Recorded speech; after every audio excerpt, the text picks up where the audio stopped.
Welcome to my layout. Let's take a tour of the train room here.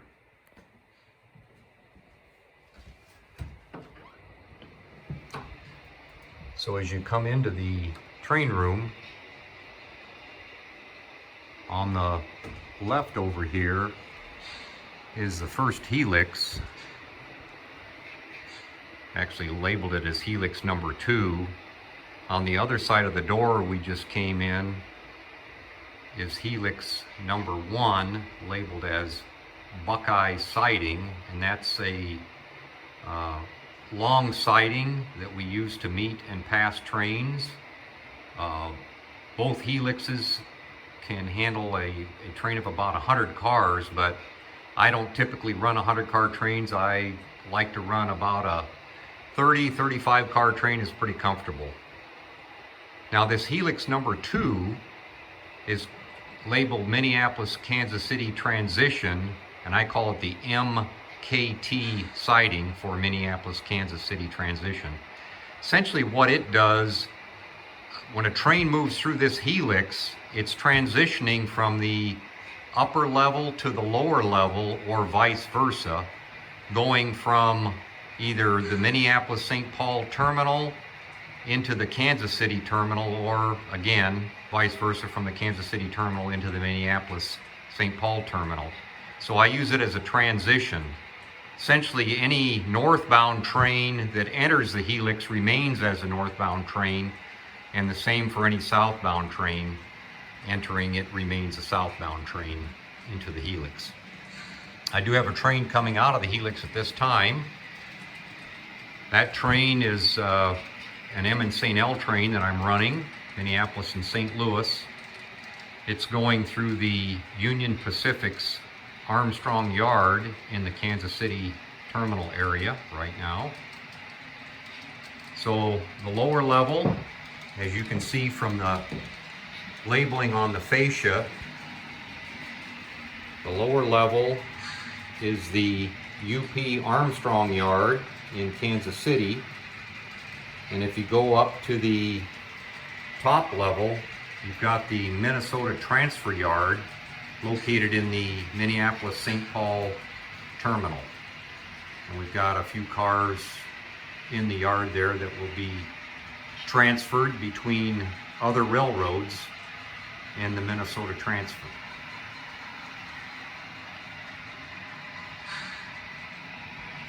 Now here's the M and St. L train going by the Kansas City area grain elevator, where we have some grain cars sitting there for load. This is the Kansas City Co-op. That's the lower level. And if we go up to the upper level, this is a Battle Creek that's located within the Minneapolis-St. Paul terminal. You'll notice on the fascia that I've listed the P60, F50, and then a 35. That's actually a speed zone, and I try to operate trains prototypically and utilize speed zones. So any train coming into this zone, so if a train coming in this direction, if it's a freight train, it can operate at 50 miles an hour. If it's a passenger train, 60 miles an hour. Once it gets to this zone right here, it must be down to 35 miles per hour. And I've placed speed signs on the layout, so you can see right here, there's a 35 mile per hour speed zone entering at this location.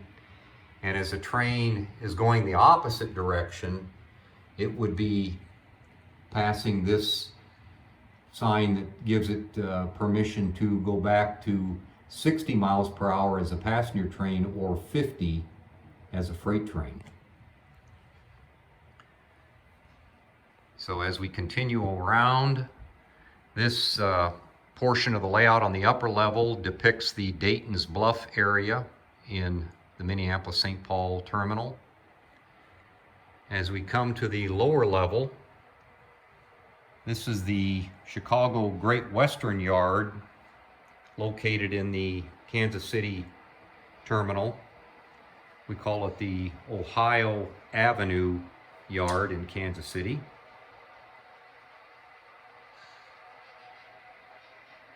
On the upper level is just really some open country running that freight trains and passenger trains can do as they make their way around the layout. And as we come around this direction, we're going to enter the staging yard. So on the upper level, we go into the staging yard around the curve here. Same thing on the lower level. I'll show you the staging yard. I think our M&L train is just about ready to leave the staging yard on the lower level. You can see it exiting.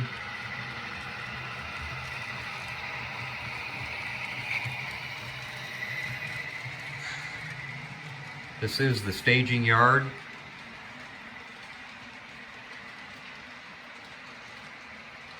Now the upper level and lower levels are really identical.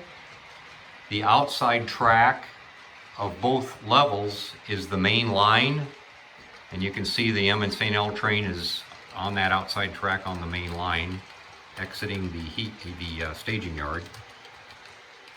And then the first track next to the main line, that would be this track located right here, is used for meets and passes, and that's the same on this upper level.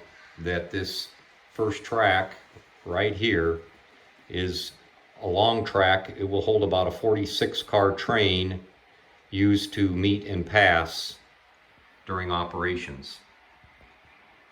In the staging yard here, I've got some storage drawers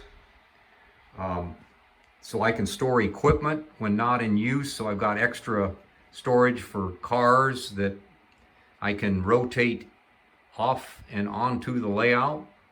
So here's just a sampling of some cars that eventually will be rotated onto the layout. And then same with locomotives. I've got additional locomotives that I can put in here if they need to be worked on or just stored while I operate other locomotives. So as we leave the staging yard, we come out to the two major yards on the layout. We've got Inver Grove in the St. Paul area on top, and Armourdale in Kansas City on the bottom. Now let's take a look at the Inver Grove and Armourdale yards. On the upper level here at Inver Grove, we've got the locomotive servicing facility. And on the lower level, just some industry near the Armourdale yard.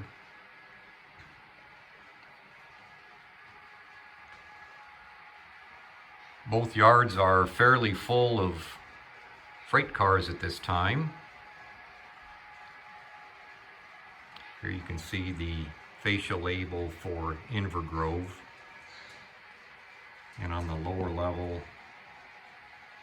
got the fascia label for Armourdale. And throughout the layout, hanging on the fascia, I've got blank train order forms that are used by the crews to fill out when the dispatcher issues instructions or train orders for operations.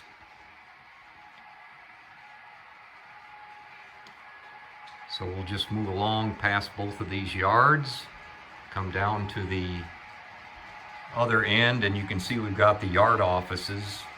Here's the yard office for Inver Grove up here. And down below is the yard office for Armourdale. There is the Armourdale locomotive servicing facility and an industry in the background. Up above, we've got the caboose track at Inver Grove and an industry in the background.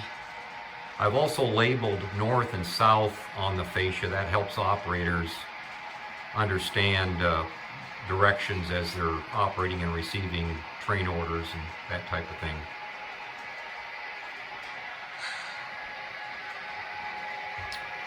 So on the upper level, as I turn around, we've got a Rock Island freight train that is moving along.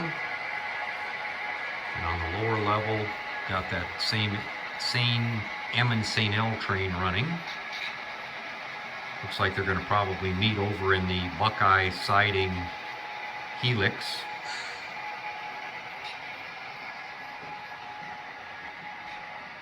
So as we leave both the Inver Grove yard on the top and Armourdale on the bottom, we end up into some open running on both levels. And you can see that upper level especially is just open running. The lower level, we do have the town of Trenton, Missouri depicted, where we have a couple of yard tracks at Trenton. Got an unloading dock. And we come by one of the farm scenes on the layout.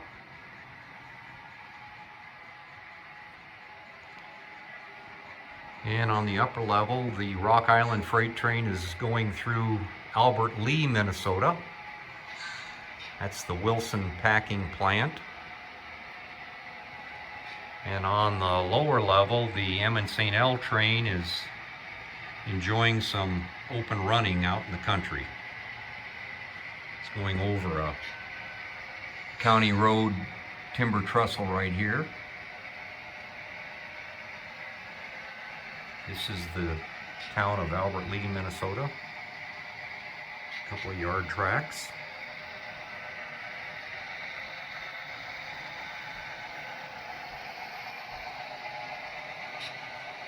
The M and St. L train is going through a fairly deep cut section on the layout.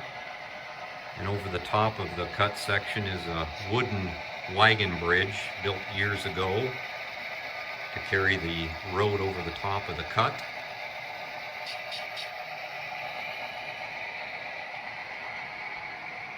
Now we're coming around into another location on the layout. The lower level is Des Moines, Iowa. And you can see on the fascia, I've got another speed restriction through Des Moines. The speed restriction is a 25 mile per hour head end only restriction. That means when the head end of the train gets to the opposite end of the station area, and I'll show you down here where the end of the speed zone is, they can resume speed back to, in the case of the freight train, back to 50 miles per hour. On the upper level, the Rock Island freight train is going by the Mason City cement plant. Got a few tracks in here for cement cars for loading.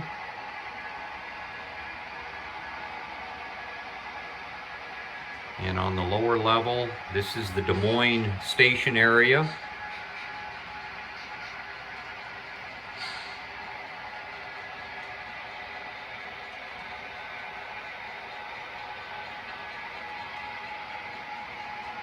And the other end of the speed restriction that I mentioned, the head end only, is right at this location here.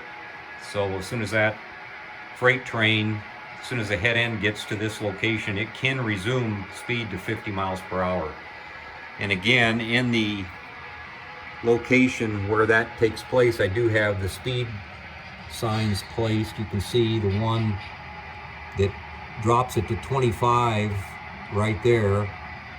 And then the opposite speed sign on this side allows the freight train to go back to 50 miles per hour and the passenger train to 60. Here's just some more territory in the Des Moines terminal.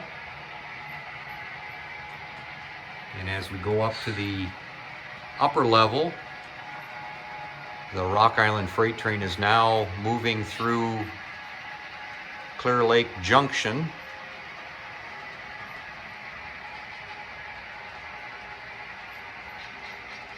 This is where the Iowa Terminal Railway interchanges with the Rock Island. The Iowa Terminal is an electrified railroad. It crosses the Rock Island right here on a crossing diamond. That's what the train is going over right now. And then interchanges. Of course, we've got the overhead wire for that operation. On the lower level, below Clear Lake Junction, is the town of Shipley, Iowa. Pretty much just a feed supplier, grain supplier, a house, and a school. And then there's a farm scene just outside of Shipley with a field that's been freshly plowed.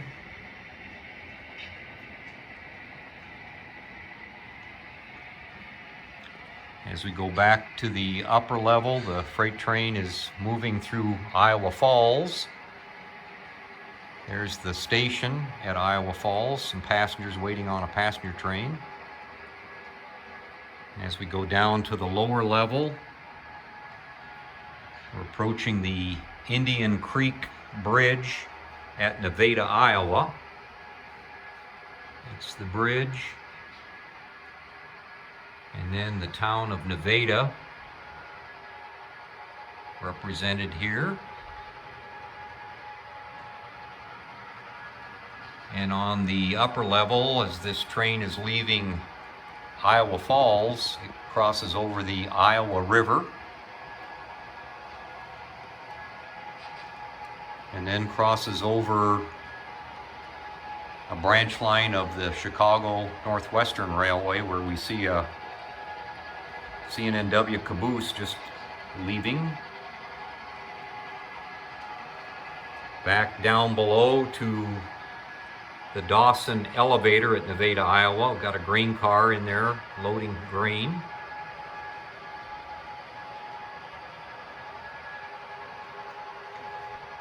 And as you leave Nevada, you end up approaching Buckeye Siding, which is right here, and that's the helix where the two trains will meet. As you can see, the Rock Island train is entering the helix on the upper level on the main line, and the M&St. L train will enter the helix on the siding, and then they'll make their meet.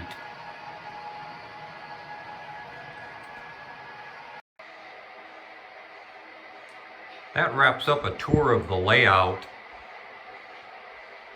As far as additional things left to do on the layout, just to mention a couple of things, I have painted some clouds on the backdrop, and that's something that I could work on for days and days and probably not even make a dent in it, but I'll be adding some more clouds to the backdrop.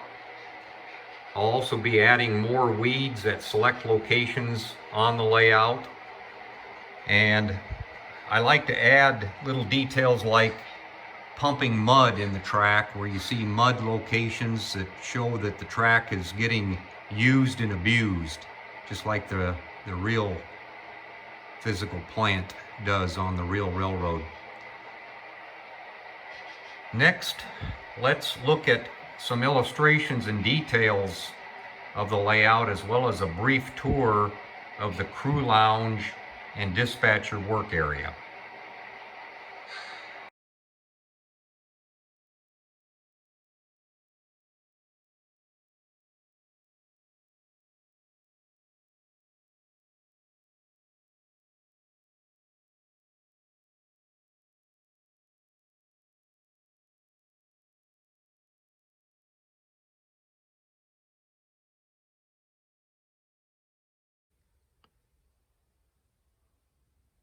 So now let's take a look at the train crew lounge and dispatcher's desk. That's in a room adjacent to the train room, so we'll leave the train room here.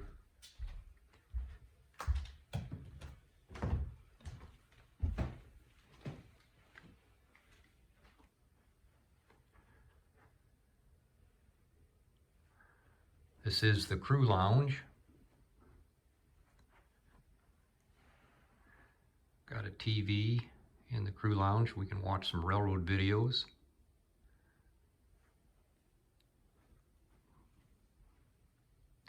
This is the dispatcher's board. It's just a magnetic board, and the dispatcher will keep track of train movements on the train sheet and issue train orders and instructions to the crews by way of a two-way radio system.